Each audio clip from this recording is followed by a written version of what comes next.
연옥 실화 32번째입니다. 묘지 참배. 요즘은 묘지를 사람들이 사는 곳에서 멀리 떨어진 곳에 두지만 신앙이 두터운 시대에는 묘지를 성당 주변에 두었다. 그리고 신자들은 매주일 미사 전후에 가족 묘지에서 기도를 드리고 묵상했다.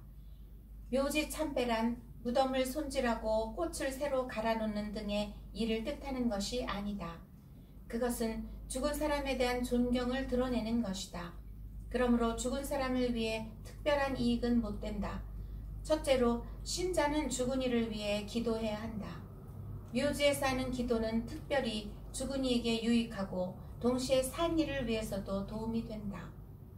무덤 앞이라면 잠시나마 세상의 허무함과 소음이 사라진 감동적 침묵 속에서 깊은 묵상을 할 수 있다. 묘지 한복판에 세워진 십자가 주변에 많은 무덤 등이 재산, 명예, 쾌락의 덧없음을 깨닫게 한다. 사회주의자는 모든 계급을 없애고 평등한 사회를 건설하고자 한다. 현세에서는 불가능한 이 꿈이 묘지에서는 완전히 이루어진다. 여기에서 하느님의 위대하심과 인간의 졸렬함을 알 수 있다. 무덤에서는 이런 부르짖음이 들린다. 조심하라. 너는 그날과 그 시각을 모른다. 오늘은 내 날이나 내일은 네 날이다. 루이 14세의 궁전. 루이 14세는 전성시대에 궁전을 지을 계획을 세웠다. 건축가는 파리 근처 생제르맹시의 동산 위에 지을 것을 건의했다. 그는 찬성하고 현장 답사에 나섰다. 여기엔 성당, 저기엔 무대, 저기는 대사들의 방이며 짐의 발밑에는 파리가 있다. 짐은 파리를 지배하고 파리로 프랑스를 지배하고 프랑스로 세계를 지배한다. 왕은 이렇게 의기양양하게 말하고서 뒤를 돌아보았는데 거기에는 예로부터 국왕의 묘소를 모셔온 생드니 성당에 두 종루가 서 있었다.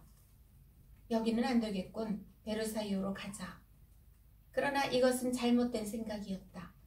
무덤은 우리가 올바른 생활을 하는데 가장 큰 도움을 주는 조언자이다. 에우제니 게라스의 편지. 이름 높은 부인이 어떤 이에게 다음과 같은 편지를 보냈다. 나의 사랑하는 마리아여, 내가 지금 어디서 돌아왔는지 알아맞혀 보시겠어요? 영안에서는 맞힐 수 없을 겁니다. 나는 묘지에서 몸을 녹이고 왔답니다. 거기서 친척들과 함께 있었지요. 먼 곳에 묻혀있는 내 어머님 외에 우리 조상들은 모두 저곳에 있습니다. 그렇지만 어째서 나는 묘지에 있었을까요? 묘지가 좋아서? 아니, 나는 유독 묘지가 싫었습니다. 그런데 오늘 아침 고해성사를 보러 갔더니 고해실 앞에 줄이 너무 길었습니다. 그래서 저는 몸을 녹이려고 추운 성당을 나와 양지 바른 묘지 쪽으로 갔지요. 거기서 내세와 하느님 대전에서 일생의 결산을 해야 하는 일에 대해 생각했습니다. 아, 묘지는 훌륭한 성찰 지도서입니다. 저는 묘지에서 진리를 읽으며 그 빛은 저를 밝힙니다. 묘지에서는 삶의 꿈, 공상, 쾌락 등은 모두 사라져버립니다. 묘지에 갔다 오면 속세의 허무함에 대해 알 수 있습니다. 속세에 대한 애착이 엷어지지 않을 수 없습니다. 편한 길을 밟기 위하여 머리에 쓴 관과 무도복은 벗어버리며 현세에서 자신이 가진 아름다움도 잊게 됩니다. 묘지 참배는 죽은 이뿐만 아니라 산 이를 위해서도 유익하다. 묘지 참배를 하면 악을 거부하고 선에 힘쓰게 되며 영혼을 구원하는 일에 더욱 분발하게 된다. 묘지는 덕의 대학이다. 보날 주교는 말했다. 교회는 위대한 협동조합이다. 회원들을 서로 맺어주는 끈은 모두 성인의 통공이다. 천국, 현세, 연옥은 예수 그리스도의 왕국에서 삼국 동맹을 맺고 있다. 용서. 17세기 성 프란치스코 살레시오가 이탈리아 파도바시에서 공부하고 있던 시절의 일이다. 이 시절 청년들 사이에는 나쁜 풍습이 있었는데 밤길을 가다가 사람을 만나면 누구냐 물은 뒤 상대에게서 대답이 없으면 권총으로 쏘아버리는 것이었다. 어느 날 밤 한 청년이 이런 식으로 머리에 총을 맞고 즉사했다. 이 청년을 총으로 쏜 청년은 너무도 놀라서 근처 친구 집으로 도망을 쳤다. 그리고 과부인 친구의 모친께 청했다. 제발 저를 좀 숨겨주세요. 불행히도 저는 사람을 죽였습니다. 지금 쫓기고 있습니다. 제발 좀 숨겨주세요. 부인은 외아들 방에 그를 숨겨주었다. 얼마 후 경관이 이 집에 찾아와서 물었다. 혹시 살인범이 도망쳐 오지 않았습니까? 부인은 경관이 자기 집을 조사하도록 허락했다. 그러나 경관은 살인범을 찾지 못하고 돌아갔다. 경관이 간 지 30분도 채 안 되어서 밖이 시끄러웠다. 문을 열어보니 누군가 시체를 메고 부인의 집으로 오고 있었다. 부인이 집에 숨겨준 청년이 살해한 사람은 슬프게도 부인의 외아들이었다. 불쌍한 어머니는 애통해하면서 청년에게 울부짖었다. 무엇 때문에 내 아들을 죽였느냐? 내 아들이 무슨 나쁜 짓을 했느냐? 청년은 자기가 죽인 사람이 친구였다는 말을 듣고 절망하여 머리를 쥐어뜯고 몸부림을 쳤다. 그리고 부인 앞에 꿇어 용서를 청하고 제발 자신을 경찰에 넘겨달라고 말했다.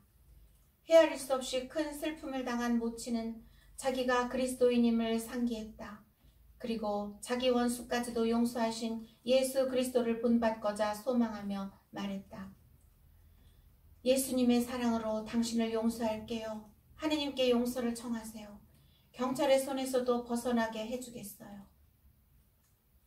이튿날 밤 살해된 아들이 광채를 띠며 어머니 앞에 나타났다. 어머니, 어머니께서 베푸신 관용으로 축복을 받으소서. 저는 오랫동안 연옥에 있어야 했지만 저를 죽인 자를 어머니께서 용서해 주셔서 하느님께서 저의 죄의 벌을 온전히 용서해 주셨습니다. 행복하여라 자비로운 사람들, 그들은 자비를 입을 것이다. 마태복음 5장 7절. 형제를 죽인 사람.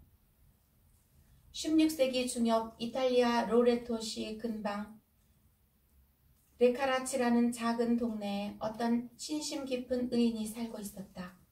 그녀는 두 아들의 교육을 프란치스코 회 소속 루체시오라는 수사에게 맡겼다. 루체시오는 훗날 성인으로 추대될 만큼 덕이 깊은 수사였다. 두 형제는 루체시오 아래에서 덕을 쌓으면서 성장하여 청년이 되었다. 그런데 어느 날 형제 간의 돈 문제로 싸움이 벌어져 형제 중 한 명이 다른 한 명의 뺨을 때렸고 뺨을 맞고 격분하여 칼로 형제의 가슴을 찌르는 일이 벌어졌다. 이는 1542년에 일어난 사건이었다. 살아남은 형제는 바로 도망쳤으나 얼마 뒤에 경찰에 잡혔다. 살인자는 자기 형제의 시체에 묶어 산채로 함께 매장된 형을 선고받았다. 그리하여 그날 밤 형제 두 사람이 같이 수도자 묘지에 매장되었다. 이튿날 아침 아이들이 땅에 솟아올랐다 꺼졌다 하고 있다고 수사들에게 알려왔다. 수사들은 땅을 파기 시작했고 속에서 소리가 들려왔다. 파보니 형제는 둘 다 살아있었다. 이 사실은 곧 널리 알려져 시장, 주교, 사제, 관리 등 많은 사람들이 무슨 일인가 급히 달려왔다. 두 형제에게 물으니 먼저 살해된 자가 말했다. 나는 칼에 찔렸을 때 진심으로 형제를 용서했습니다.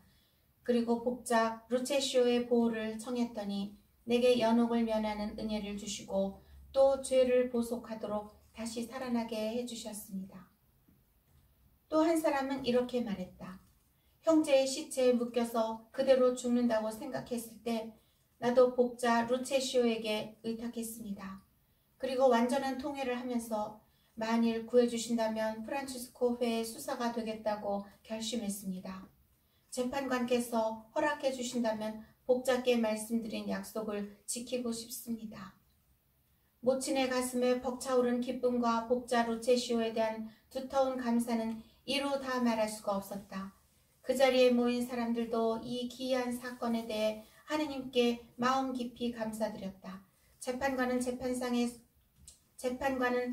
재판상의 선고는 실행되었으므로 나머지 일은 하느님의 뜻에 맡기겠다고 했다. 살아난 자는 집으로 돌아가는 고행을 하며 살았다. 형제를 죽인 자는 수도원에 들어가 다른 수사들의 모범이 되었다. 다음 주에 계속됩니다.